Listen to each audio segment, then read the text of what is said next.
Bonjour! Aujourd'hui encore, je vous propose une petite balade, cette fois-ci du côté de Zétain. On part à la découverte des plantes sauvages et comestibles. Je ne serai pas seule puisque je serai accompagnée de Marie-Claire Leborgne, une naturopathe qui va aussi éviter de m'empoisonner. Mais avant d'en savoir plus, je vous propose de découvrir un autre lieu du secteur. Chers parents, j'avais besoin de repos, alors pour cette nuit, j'ai fait un arrêt dans la maison d'hôtes Les Myosotis à Zétain.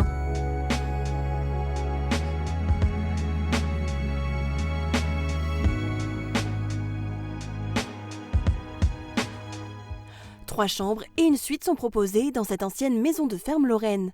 C'est Noël qui a créé cette maison d'hôtes en 2014 suite à un changement de vie. J'ai pas vu le temps passer, ça c'est sûr, parce que c'est quand même un travail où on est sollicité 7 jours sur 7, puisque c'est ouvert 7 jours sur 7, mis à part les quelque peu de vacances que l'on prend. On n'en prend pas beaucoup.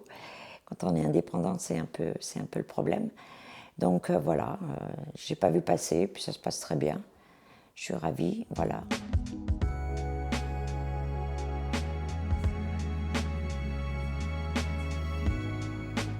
Noël est aux petits soins pour les personnes qu'elle accueille, principalement des touristes ou des professionnels de passage dans le secteur.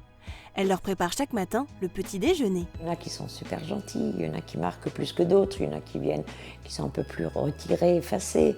Mais en règle générale, ça se passe super bien. Surtout quand il reste plusieurs jours. Parce qu'il y a un lien qui se crée, on discute. Donc oui. Un travail prenant mais passionnant. Noël m'a confié qu'elle comptait encore poursuivre son activité quelques années avant d'arrêter l'aventure.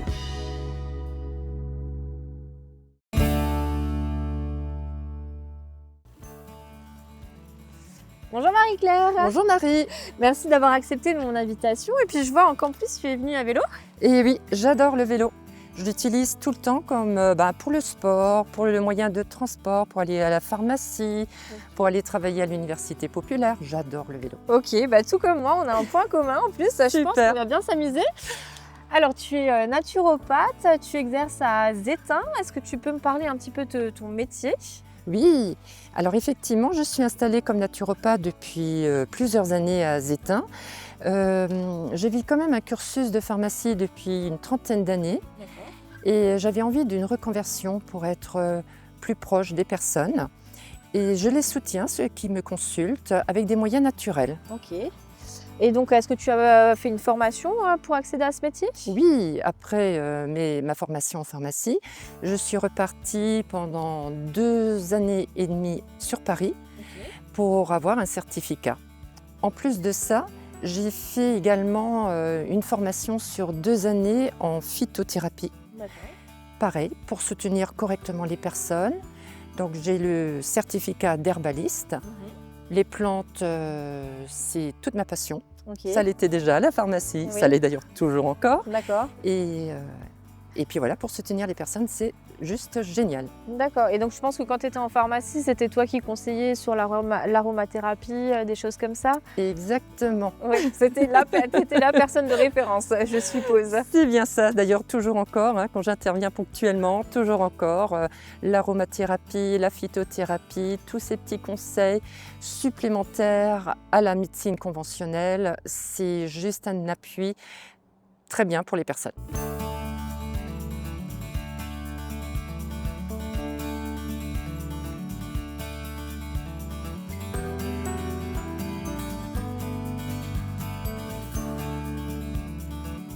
Alors on l'a vu, les plantes ont des vertus médicinales. Alors ici, chez nous, dans notre région, qu'est-ce qu'on peut trouver dans nos prairies, dans nos forêts? On a énormément de plantes médicinales, on peut soigner vraiment tout l'organisme avec les plantes qu'on a chez nous. Juste, il faut les connaître. On a encore beaucoup de plantes médicinales qui se prêtent sur notre chemin. Là, tu as en main le houblon. Le houblon que tout le monde connaît pour la bière. Oui, mais je ne savais pas qu'on pouvait en cueillir ici, en trouver. Ah oui, la vallée de la Sarre, elle a énormément de spots de houblon, que ce soit sur Sarreguemines, que ce soit ici à Zétain, à Vitrain, même en allant plus loin vers Herbitsheim, on a vraiment beaucoup de plants de houblon. D'accord, on peut faire de la bière avec ça alors? Ah bah on pourrait faire de la bière avec ça, évidemment. Oui, il en faut un peu plus. Ah oui, La nature, elle a toujours un cycle, hein, donc chaque plante, on cueille à un certain moment donné. Et alors, on l'utilise aussi en médecine, tu me l'as dit, pour faire quoi? Alors en médecine, on peut l'utiliser pour les troubles de sommeil, D'accord, ok. pour calmer globalement. Ok. Mais attention, parce que les plantes ont leurs vertus, ont aussi leurs dangers. C'est un phytoestrogène, donc les personnes qui avaient un cancer hormonal Oui. ne peuvent pas l'utiliser ou juste avec parcimonie. Ah, d'accord, ok. Donc à consommer avec modération. Vraiment avec modération. Et même les personnes qui avaient un cancer, moi je l'exclus complètement. D'accord. Et donc là, tu as une autre plante en main. Qu'est-ce que c'est, dis-moi? Alors ça, c'est le plantain. Ok. Le plantain lancéolé. Comme tu vois, la feuille, elle est longue, en forme de lance. Oui. Comment est-ce qu'on reconnaît le plantain? Eh ben, le plantain, tu as les nervures. Les nervures, elles sont bien parallèles et elles vont vraiment jusqu'au bout de la feuille. D'accord. C'est une très très grande plante médicinale, hein, que tout le monde devrait connaître parce que c'est vraiment la trousse d'urgence quand on est dehors et qu'on se blesse ou on se fait piquer par les orties. En D'accord. général, là où il y a les orties, il y a du plantain pas trop loin. Ah, et donc on l'applique dessus alors? Oui, alors il faut quand même se faire sortir un petit peu les vertus. Ok. Donc on peut soit mâchouiller une feuille, mais attention toujours aux parasites, Oui. ou alors on froisse bien Ok. pour dégager les principes actifs Mhm. et on se frotte sur la piqûre. D'accord. Allez, je dirais en 2-3 minutes, Ok. on est apaisé. Ok. Ah bah ça je vais le retenir parce que ma fille a toujours le chic de se piquer avec des orties et puis après elle pleure. Donc ok, bah je retiens l'astuce. Le plantain. Voilà. D'accord. Donc là, c'est le lancéolé, mais on en a d'autres aussi dans la région, hein. On a le petit, le moyen, le grand. Les vertus sont identiques. Ok. Et donc est-ce qu'il faut faire attention quand on cueille des plantes, par exemple au pipi de chien ou alors de renard, parce que ça peut être dangereux si. Tout à fait. Alors, la cueillette des plantes, il y a toute une règle de bonne pratique. D'accord. Ça ne s'invente pas. Déjà, tu parlais du pipi, mais non, c'est plutôt les crottes, vraiment les excréments Ah oui. qui sont riches en parasites. Donc, il faut vraiment se méfier. En fait, là où tu vois qu'il y a pas mal de crottes, que ce soit de chiens, du renard, du chat, bah écoute, hein, l'endroit n'est pas propre, donc on ne cueille surtout pas à cet endroit-là. On évite les bordures Ah, là, des chemins, je pense. là, c'est sûr, là, surtout les chemins qui sont très très fréquentés, il faut les éviter, hein. Ok. Le gros risque avec le renard, le chien, c'est l'échinococose. Donc c'est un parasite qui se met dans le corps et puis parfois les signes apparaissent des années, voire des décennies après. Ah oui. Oui. Ok. Oui. Le seul moyen pour ne pas tomber malade, c'est de ne pas consommer du cru. Donc de cuire, la cuisson, quelques minutes à 60 degrés suffit pour tuer le parasite. D'accord. Mais il y a plein d'autres parasites également, hein. Il y a la douve du foie, il y en a plein. La toxoplasmose, hein, dont on entend souvent parler, très dangereux pour la femme enceinte. La cuisson tue les parasites. Cependant, il faut bien sûr toujours bien laver. Ça ne veut pas dire qu'il ne faut pas laver les plantes, hein. Quand on rentre d'une cueillette, on fait tout de suite le tri, on observe bien les plantes pour être sûr de l'identification, qu'on a les bonnes, parce que parfois peut se glisser une autre petite feuille D'accord. qui pourrait être toxique, hein. Donc là, je pense surtout à l'ail des ours, hein, qui est au printemps. Ah, ça, on va en parler après si tu veux. Oui. Très bien. Bah, là, ce que je te propose maintenant, vu que je t'ai quand même posé pas mal de questions, je vais encore t'en poser après, mais là, on va aller rejoindre Sandrine pour son quiz. Regardez. Hop là, c'est l'heure de jouer et je me trouve aujourd'hui sur le marché de Sarreguemines en compagnie de Gabin. Bonjour Gabin. Bonjour. Alors, c'est la coutume, je m'arrête avec des passants pour leur poser 2 petites questions sur la culture de l'arrondissement et sur notre secteur. Ouais. Est-ce que vous êtes prêts à jouer le jeu? Eh ben on va essayer. Oui. Hein? Alors, je vais vous en poser une première qui sera illustrée. Donc, je vais vous montrer une photo et je vous pose une question qui va avec. D'accord. Alors, je vais vous montrer cette photo et en fait, sur cette photo se trouve l'ancien château de Neufgrange, mais il a été transformé. Alors, en quoi est-ce qu'il a été transformé? Est-ce que c'était un relais château, une mairie ou un musée?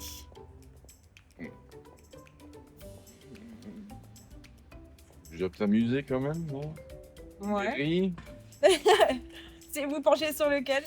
Peut-être plus mairie quand même. Place plus mairie. Mm. Bon, il n'y avait pas trop d'indices, il n'y a pas écrit mairie dessus, mais c'est ça. C'est effectivement, aujourd'hui, c'est la mairie de Neufgrange. C'est ça, Donc, qui bénéficie d'un très bel édifice.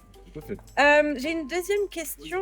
Alors, l'inauguration de l'usine Smart, qui avait eu lieu à Humbar en octobre 1997, en présence du premier président de la République française et du chancelier fédéral allemand. Mhm. Est-ce que vous vous en souvenez un petit peu de cet événement? Bah, j'étais plus dans la région à cette Ah, époque-là, mince. mais c'est pas bien grave, mais Mais- c'est quand même. Par rapport aux dates que je viens de vous dire, est-ce que vous arriveriez à citer l'un d'entre eux? Que ce soit Cool. le président ou... C'est le mot cool, non? Oui, alors ça c'était le chancelier. Et quel était le président? Politique, hein, avec tout ce qui se passe. C'était Jacques Chirac à l'époque. D'accord. Voilà. Bah, Très racontez-moi bien. un petit peu, vous me dites que vous êtes natif d'ici, c'était ça? Alors oui, je suis natif de Villars-Waldt. Ouais. Et donc, dès l'âge de 17 ans, bah, j'ai quitté la région pour aller travailler en Allemagne un petit peu au départ. Ok. Ensuite, j'ai commencé en région parisienne, j'étais en 91. Et ensuite, je suis descendu en Vendée, où je connais ma femme. Et donc, c'est pour ça que je restais habité en Vendée jusqu'il y a 5-6 ans. Ok, Et je suis revenu juste avant le Covid d'ailleurs. super. Bonne Donc, période.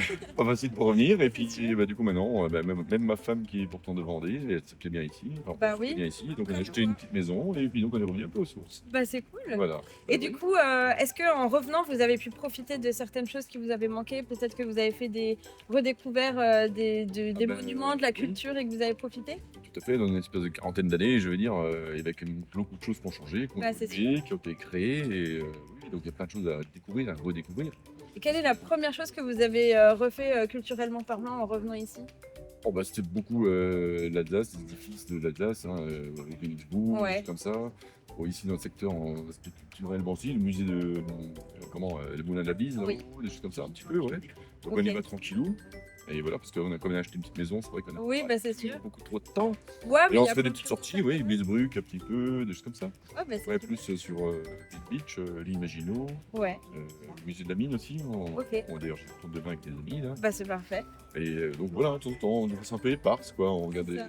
des petites annonces, nos émissions, là, au plat, justement. Il On faut suivre découvre, nos émissions. on découvre effectivement des petits coins, des petits recoins, des petites fermes, des fois, que vous trouvez, je ne C'est sais ça. pas comment d'ailleurs. Oh, on a des Et contacts. donc, on a des c'est contacts. c'est ça, et donc c'est très intéressant de voir ces émissions, parce que justement, ça me permet aussi de découvrir, de redécouvrir certaines choses qui sont juste simples à visiter, quoi. C'est sympa à Ouais, mais visiter. ça doit être C'est ça. super de redécouvrir un territoire qu'on connaît déjà. Exact. Comme quoi, Exact. n'hésitez jamais à sortir, même près de chez nous. Il y a tellement de plein choses de à choses à voir. découvrir. C'est toujours très gratifiant. Tout à fait. Merci beaucoup, Gabin, pour votre Je vous en prie, participation. bonne journée, et puis belle émission, parce que franchement, elle est très très bien. Merci, c'est Je gentil. tenais à le préciser. Et j'espère que vous avez aussi passé un bon moment en notre compagnie. Et je vous dis à la semaine prochaine. Au revoir, merci. Alors moi je t'ai découvert grâce au site de l'Université populaire. J'ai vu que tu y proposais des balades. Est-ce que tu peux m'en dire plus? J'interviens à l'Université populaire depuis quelques années. J'anime des sorties plantes sauvages pour connaître les vertus comestibles, thérapeutiques. D'accord. Donc on part pendant 3 heures au fil des saisons, Ok. découvrir ce qui nous entoure et comment les utiliser, et surtout comment les reconnaître. D'accord. Je fais également des cursus initiation aux plantes sauvages. C'est sous forme d'ateliers de 3 heures, 3 heures et demie, Oui. une fois par mois. À la fin de l'année universitaire, les personnes connaissent quelles plantes pour soutenir quel organisme. Et on apprend aussi un petit peu le culinaire. D'accord, ok, super. Alors moi, j'aime pas du tout le café. Je suis très tisane. Est-ce que maintenant, je peux aller dans la nature, me cueillir une petite plante et rentrer chez moi et me faire une petite... Oui, bien sûr. Bien sûr, il y en a tout plein, hein, des comme ça. Les plantes, quand même, il faut normalement les laisser sécher pour D'accord. avoir vraiment les vertus. Oui. Exemple, pour la reine des prés, Mhm. on dit que c'est l'aspirine végétale. Ok. Par contre, à l'état comme ça, elle va plutôt être utilisée en culinaire. Mhm. Donc tu peux faire infuser quelques fleurs dans de l'eau fraîche ou dans de l'eau chaude Ok. pour avoir une petite boisson. Par contre, si tu veux vraiment l'aspirine, dans ce cas, il faut d'abord la faire sécher correctement et après, tu auras les vertus, c'est-à-dire si tu as des douleurs, de la température par exemple, ou des œdèmes. Ok. Et est-ce que je peux me tromper? Est-ce qu'il y a une autre plante qui lui ressemble? Alors, la Reine des Prés, elle est quand même très facile à reconnaître. Déjà, quand tu passes à côté, comme tu l'as remarqué tout à l'heure, ça sent super bon. Tu as vraiment l'odeur de vanille, d'amande. Et elle a un port royal. C'est pour ça qu'on l'appelle la Reine des Prés. Ok. Elle est vraiment très jolie. Quand on l'observe à la loupe, c'est sublime. Ok. Alors, comme nous sommes à Asdétain, je te propose de découvrir un bijou du patrimoine que tu connais certainement. C'est l'église Saint-Marcel. Elle a été construite par les moines bénédictins de Tollet et a bénéficié d'importants travaux de restauration en 2011 et 2012. Une architecture unique dans la région. Édifice emblématique de Zétain, l'église Saint-Marcel est classée monument historique depuis 1891 à cause de son histoire, de son architecture et de ses magnifiques vitraux. À première vue, l'église paraît faite de plusieurs morceaux et pour cause, ses composantes juxtaposées ont été construites à des époques différentes. Une tour cylindrique à 4 étages de 20 mètres de hauteur, dont la partie supérieure donne à penser qu'elle remonte au XIe siècle. Elle repose comme à Reinheim sur des murs romains. La nef, la partie centrale de l'église, date sans doute du XIe et du XIIe siècle. Elle forme un rectangle d'une longueur de 16 mètres 44. Enfin, le chœur, construit dans la première moitié du XVe siècle, il est de style gothique. Pour en savoir plus sur cet édifice, l'Office de tourisme de Sarreguemines propose régulièrement des visites guidées. 2 heures ne seront pas de trop pour décortiquer cette architecture singulière, le mobilier et les vitraux remarquables du chœur. Alors, après les boissons, on va s'intéresser à la cuisine. Quelles sont les plantes comestibles? Il y en a plein qui ont vraiment beaucoup d'intérêt pour le culinaire. Moi, j'adore le sureau. C'est intéressant d'en parler parce qu'il y a une certaine toxicité. D'accord. Déjà, premièrement, là, on est à côté de magnifiques baies, comme tu remarques. Belles, oui. Et ça, c'est le sureau yèble. C'est le sureau qui est toxique. On ne peut absolument pas en consommer, même cuit, il reste toxique, on n'en mange qu'une seule fois. Et quels sont les effets alors si on en consomme? Arrêt cardiaque. Ah oui, carrément. Non, là c'est bon, on n'en consomme qu'une fois. Ce n'est pas seulement une simple diarrhée, ça peut aller bien au-delà, selon la sensibilité de la personne. D'accord, parce que moi j'ai mon chéri par exemple qui a ça dans son jardin, il a un grand arbre, on en a fait des tisanes, donc je pense qu'il n'était pas toxique alors. Mais comment est-ce que je fais pour le reconnaître? Parce que le siennes ont des baies aussi un petit peu de cette couleur. Alors il faudrait voir, hein, c'est très intéressant ce que tu me dis là, parce qu'il est important de bien le reconnaître. Déjà là, le sureau yèble, qu'est-ce qu'on remarque? C'est une herbacée, il n'y a pas de bois. Ce n'est pas un arbuste. Non, c'est une herbacée. Là, en hiver, tu ne verras rien du tout à cet endroit-là, parce que ça rentre en terre. Au printemps, ça ressort et ça fleurit. Donc, la nature a un cycle. En premier, c'est le sureau rouge, qu'on a également dans la région, qui fleurit. En deuxième, c'est le sureau noir, le Sambucus nigra, dont on va parler, avec lesquels je vous ai préparé une petite gelée. Ah, super. Et en dernier, c'est le sureau yèble. Là, au mois de septembre, après les grosses chaleurs, on a de nouveau un deuxième printemps en quelque sorte. Donc on a de nouveau des floraisons. Donc rien qu'au niveau des fleurs, on voit la différence. Le sureau yèble, les fleurs sont un petit peu rosées. Alors que le sureau noir, celui qui est comestible, les fleurs sont couleur crème. D'accord? Maintenant, à l'état de baie. Déjà, première chose qu'on regarde, est-ce que je suis face à du bois, à un arbre, à un arbuste, ou est-ce que je suis en face à ça qui est une herbacée? Alors là, je te coupe juste. Donc avant d'être des baies, c'était des fleurs. Oui, tout à fait. D'accord. Les fleurs donnent après le fruit. Hormis ça, il y a une autre reconnaissance. Là, tu vois que les baies sont dirigées vers le haut, vers le ciel. L'arbre, le Sambucus nigra, les baies, les ombelles sont tournées vers le bas. Elles tombent. Elles tombent. Voilà. Maintenant, parlons quand même du sureau noir. Qu'on n'a pas là, mais on a un petit arbuste par là-bas. Il y en a tout plein dans le secteur. Le Sambucus nigra, les baies ne sont pas comestibles crues non plus. D'accord. Autrefois, les gens de notre région, du pays du beach, parce que je suis originaire du pays du beach, Ok. disaient « Der Holunter muss immer gekocht werden ». Donc, ce qui veut dire le sureau doit toujours être cuit, parce qu'il a une toxicité crue. D'accord. Donc, même celui qu'on dit que c'est le bon, il faut quand même en faire. On peut en faire des tartes, des gelées, des confitures, du sirop, D'accord. sans problème, et c'est délicieux. Ok. Encore faut-il arriver à le cueillir, parce que souvent les oiseaux nous devancent. Ah bah oui, ils sont plus malins que nous, hein. C'est ça. On le sait. Bon, ben, maintenant, je te propose d'aller faire un petit détour dans la cuisine de Mosaïque pour voir ce qu'on nous prépare. Regardez.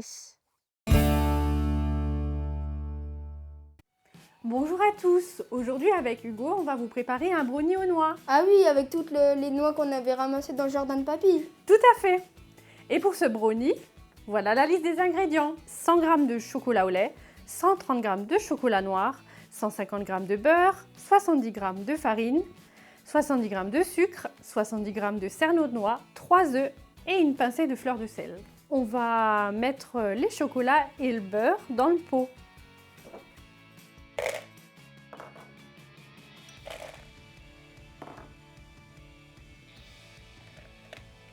On va le mettre au micro-ondes pendant 1 minute. Maintenant, on va mélanger le beurre et le chocolat pour avoir une texture lisse. Est-ce que tu veux faire un peu, Hugo? Bah oui. Allez, tu vas moule doucement. Hein. Doucement. Voilà. Donc maintenant, c'est bon, on a la texture, je pense. Regarde. Oui, c'est lisse. Une fois que la texture est lisse, on peut rajouter les 3 œufs.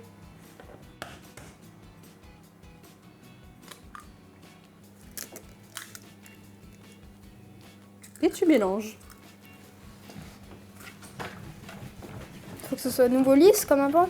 Non, il faut que ce soit juste bien mélangé.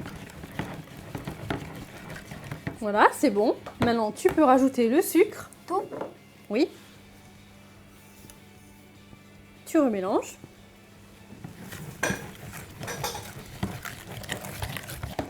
Voilà, c'est bon, c'est bon. Tu rajoutes la farine.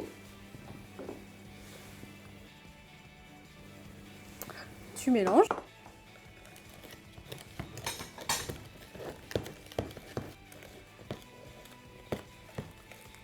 Merci. C'est bon. Une petite pincée de fleur de sel. Voilà. Tu mélanges. Je pense que c'est bon. Ouais. Et en dernier, les noix auxquelles on a ajouté une petite cuillère à café de farine pour qu'elles ne restent pas au fond du moule. Tu mélanges. Voilà, c'est bon. La pâte est prête. Maintenant, on va beurrer et fariner un moule. Alors, j'y vais avec les doigts parce que c'est ce qui va le mieux hein, et c'est ce qui est le plus simple. Et puis sinon, j'ai découvert cette recette il y a quelques jours. Et elle a plutôt fait un carton, je crois. Ah ouais, maman, elle m'a fait de super gâteaux. Elle en a déjà fait deux. Un pour mon papy et un pour moi. Voilà. Maintenant, on va mettre la farine, tu vois. Tu fais comme ça. Voilà le résultat. Bah là, on met la crème dans le moule, voilà.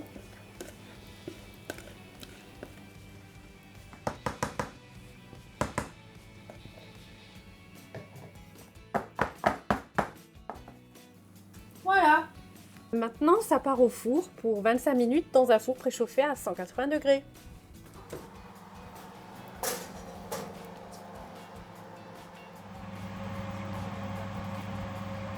Voilà, notre gâteau est cuit. Ça sent trop bon. Bon, qu'est-ce qu'on pourrait manger avec? La glace à la vanille? Ouais. Du caramel beurre salé? Allez, ce que vous voulez. Bon appétit.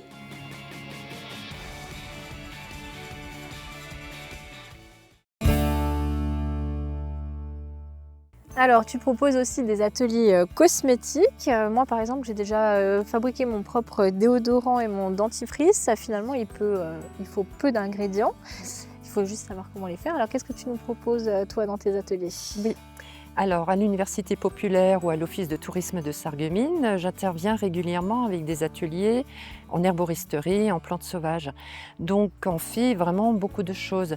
Là, dernièrement, à l'Office de tourisme, nous avons fabriqué un baume au plantain. Ok, donc la plante qu'on a vue juste avant. Tout à fait, tout à fait. Alors ça, c'est pour trousse de secours quand on part, quand on se fait piquer, quand on se fait couper. Comme moi tout à l'heure, Oui, je me suis coupée, tu avais bien vu. tu nous as fait une petite tisane, malheureusement on n'a pas pu la goûter. Il est magnifique, hein, Avec de la cire d'abeille alors, c'est un peu Voilà. la texture. D'abord, on fait un macérat Ok.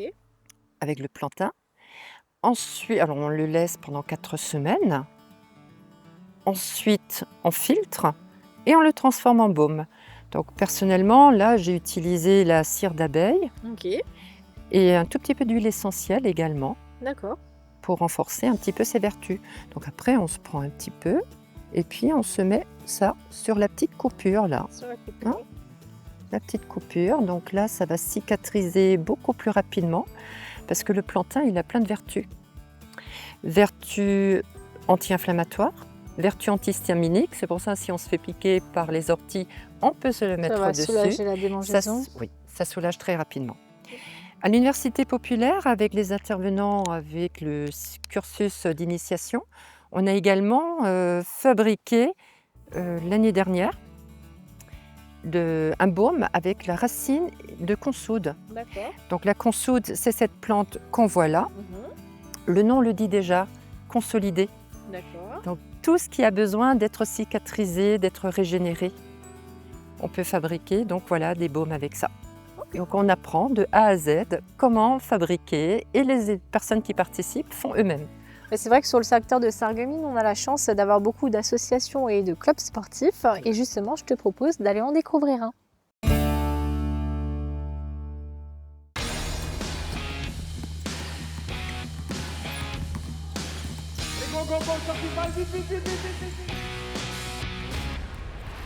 Créé en 1989, le basket club de Hambach est en évolution et compte aujourd'hui plus de 180 licenciés.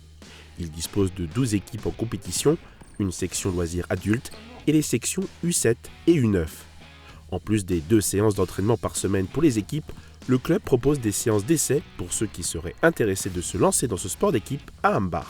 On a encore de la place dans quelques équipes, notamment on recherche surtout des seniors féminines avec tout de même un niveau déjà confirmé. Et on recherche beaucoup, surtout chez les pousses, chez les U11, avec les enfants de 9-10 ans.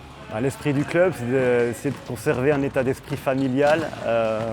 Vraiment, on essaye de faire en sorte que tout le monde se sente bien. Et puis, on recherche aussi de la progression sportive, tout simplement. On a plusieurs équipes de jeunes qui, au fil des années, ont atteint aussi un bon niveau. Le club était en manque d'une équipe senior masculin l'année passée. Il a remonté une nouvelle équipe pour la nouvelle saison.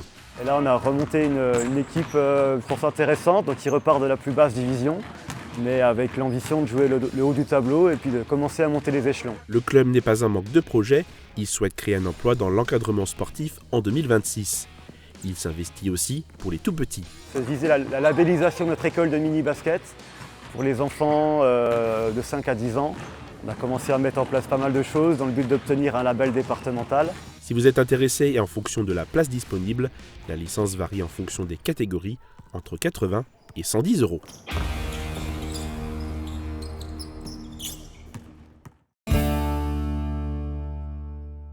Tu interviens également dans les maisons de retraite, Oui. donc avec des grands-mères, les fameuses recettes de grand-mère que tu partages avec elles, peut-être, avec eux. Avec les recettes de grand-mère, effectivement, ça c'est pour le culinaire. Mais pourquoi est-ce que j'interviens dans les maisons de retraite? Parce que, en fait, avec les plantes sauvages, on leur éveille plein de petites choses, des souvenirs d'autrefois, et c'est excellent pour leur mémoire. Ok. Donc, certaines plantes, on les touche, on les froisse, et on remarque comment leurs yeux pétillent avec des souvenirs. Elles me racontent des anecdotes de leur utilisation.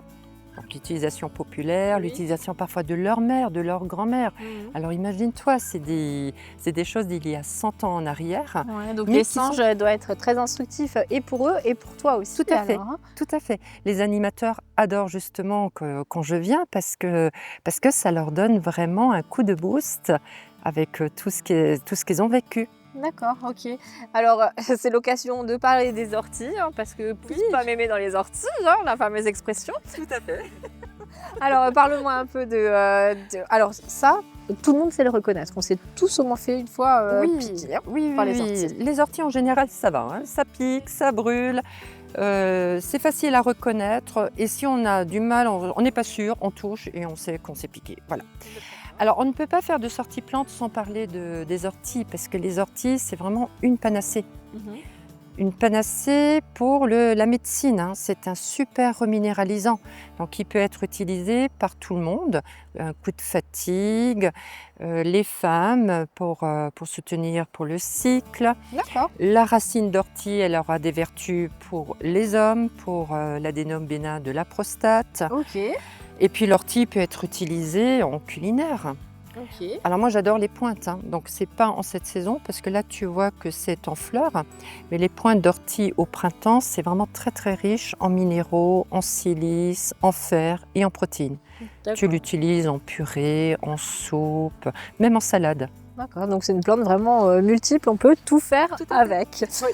Alors je sais que tu parles le Platz parce que tu as participé à l'émission Café Grensel chez Mosaïque. Est-ce que c'était une chouette expérience? Oh, das war prima. Das war prima in dem schönen Bitchalund.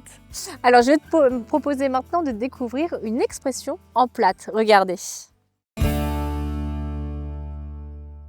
Est-ce que vous arrivez à lire ça à haute voix? Essayez voir de le prononcer. Der es ist wie es Spatz. Et qu'est-ce que ça veut dire en français? Eh ben oui, c'est ça. Bravo. Merci beaucoup. Der ist wie er spotzt. Wie er spotzt, oui. Et qu'est-ce que ça veut dire en français? Bah, ça veut dire qu'il mange comme un moineau. Eh ben oui, bravo. Un appétit de moineau.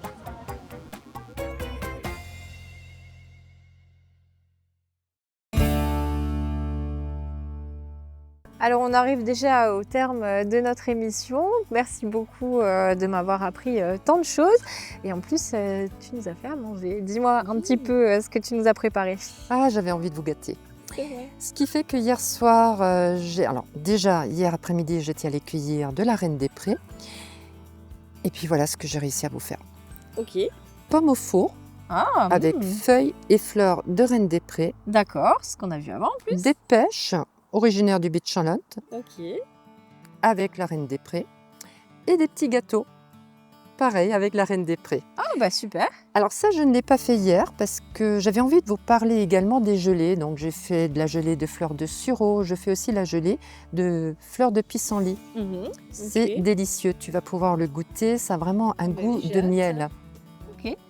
Bon bah merci en tout cas. On va se quitter là-dessus et puis au plaisir. Hein. Oui, peut-être que je participerai à une sortie cueillette. Hein, avec grand plaisir. Merci. Merci beaucoup. Hein. Et de mon côté, je vous dis à la semaine prochaine pour de nouvelles aventures. Et puis je vais manger maintenant.